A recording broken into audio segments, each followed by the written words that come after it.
Hello, I'm a lemon cake, and today I'm taking Stellaris Ecumenopolis into 1444 EU4 start date through the power of modding. Now, if you're asking what I mean by that, I mean the world looks pretty normal. The answer is pretty simple. Let's zoom in. What I'd done is I'd gone through the game code and using Notepad++, I had searched for every time it would say base development in every single province history for tax, manpower, and dip, and set it to 1,000 in every single province in the world. Now, my computer does not like running this at all. The development map is pretty nice. So, yeah, I made this. Let's see how it functions. And one better country to play than Ming, coming in with a respectable 333,000 development. For context, I think base game development at the start is 17,000, maybe 18,000. Don't quote me on that. And I think it goes up to around 25,000 by the end of the game from all the deving. So currently, China has over 10 times the amount of development of the entire world at the end in 1444. Of course, at the risk of burning my computer, let's zoom in and oh my god, what have I done?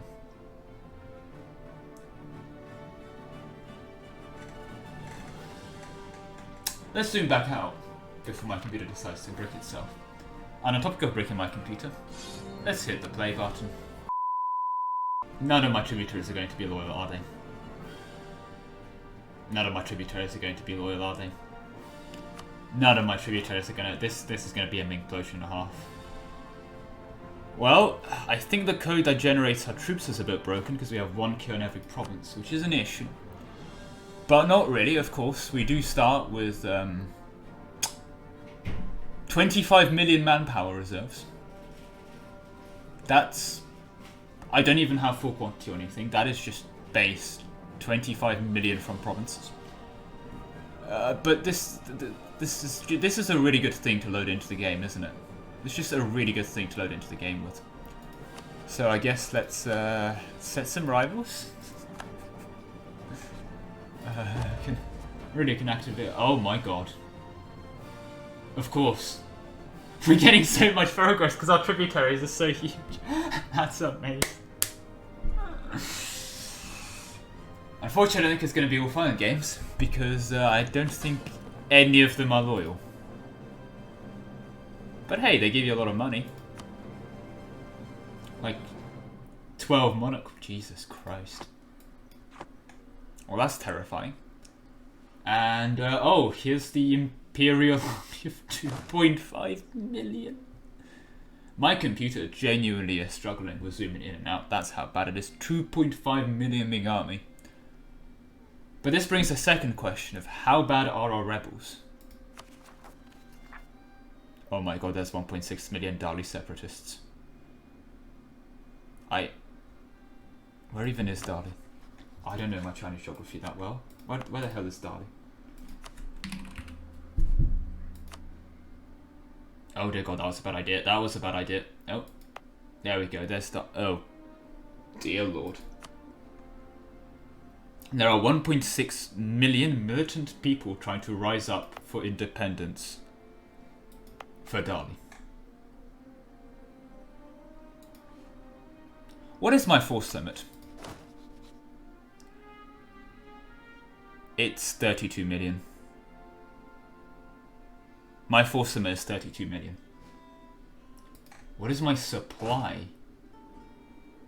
It's almost 1 million per coastal province. I think it'd be less in... No, it's not even modified that much by 8 because, god, the base dev is so high for supply limit. I mean, the real question is, of course, is the overextension I get if I take any province. Is overextension capped? I guess we'll find out. But dear lord, I mean, the economy tab is also rather impressive. I'm making... Can I get... Someone's making more than this. I guess I need the month stick. But dear lord, 16 grand. And that's mostly tax. It's like no trade income at all. Because obviously nicked. I guess, yeah, trade power, a lot of people are major players when it comes to trade power because everyone's got the same amount of development. The Ryukyu Navy!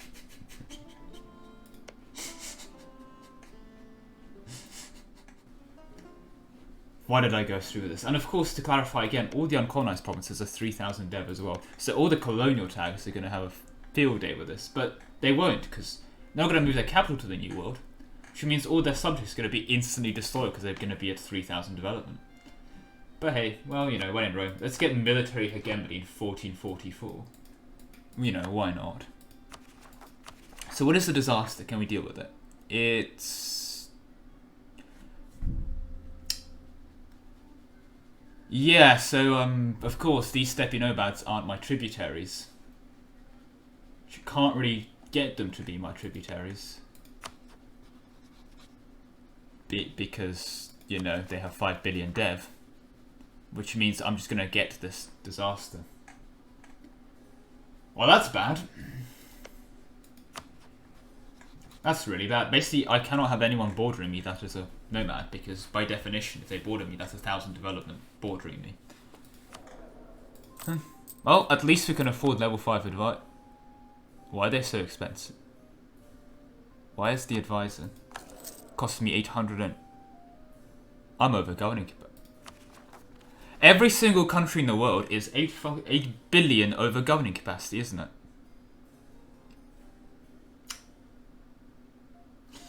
Well, I did not think this one through, did I?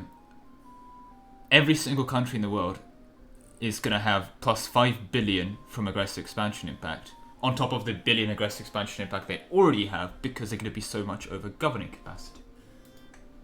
In fact, even poor little Ryukyu is probably over governing capacity, aren't they?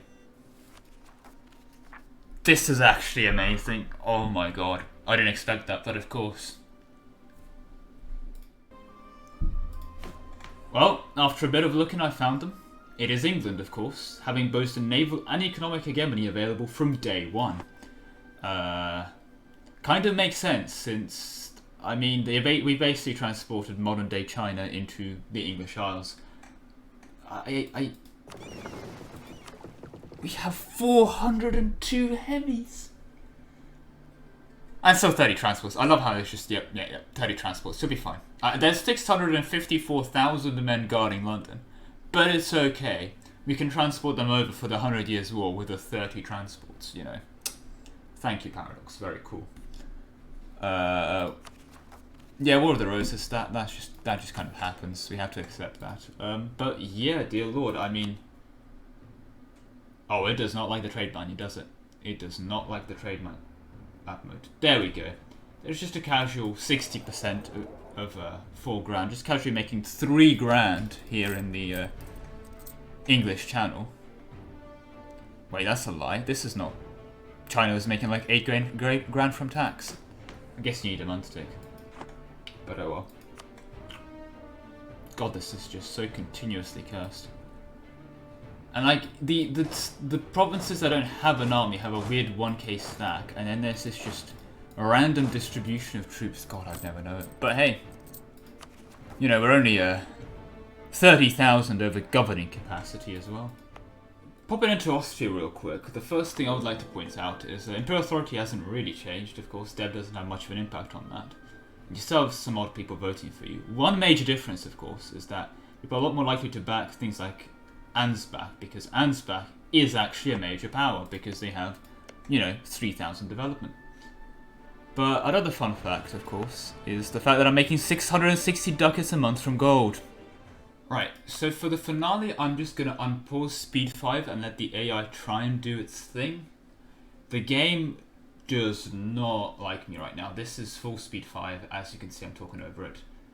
Unedited, and the game is complaining to me. There are a lot of troops being built up. There's a lot of things going on, and I feel like people will go to wars, but they will not be able to take like anything without giving a coalition of the entire world at this point. especially since they're so far over governing capacity, the AE is going to be impacted by like 3 billion for just one province. And they will not be able to fight all the coalitions. I'm actually going to zoom out so the numbers don't hurt my brain to look at, but yeah. Now zooming back in, it's great seeing even the Barbary states rolling 200k stacks. The other thing as well is that I really hope you like the religious map mode of 1444 EU4, because I'm telling you one thing, there ain't going to be no provinces conversion. There's not going to be any province conversions. Just look at this. Because, what is this? Like, oh yes, let me quickly just send a missionary. It's only going to have minus 303 strength because of the development of the province. So unless it's rebels, I think rebels are the only thing immune to it. You're just not going to get any religious conversions. And obviously the Reformation. I mean, these Hussites here, that's it. They're not going anywhere. Oh dear God, zooming is a bad idea. My frames. Okay, it did not crash. Oh dear God. Oh dear God, okay. Get off the religious map mode. Let me click on a province, please. There we go. Yeah, Hussite. Oh, yeah. No. This is gonna stay here forever. Oh, you like the religious center in Prague for local missionary strengths? I mean, yeah, good point. But minus 5% to 305%. Yeah, that's not gonna be converted ever, unless of course you take the decision to go Protestant. Interestingly enough, war score per province does still actually cap at 67%. So that's nice to see. But that does mean that taking one province is the end of the world. You can only ever take one province because of the war score costs. Well, what can I say? This is horrible. I can feel my computer complaining to me. It's a telepathic link my computer just managed to invent in the 5 seconds to please tell me to stop running this. It is invisible pain. But, to just double check the Hermes. Oh no, England did take it, okay. And they are gaining. Okay, so they do have a higher income. I guess because it is statified for them.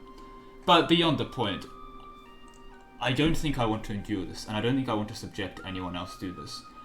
The mod, if there's enough desire for other people to subject their computers to it, I can make it a public Steam mod on the usual. But I may just keep this one shelved for myself, because I don't think anyone deserves the horror of going through this. So, yeah, with that, thank you very much for watching, and I'll see you in the next one.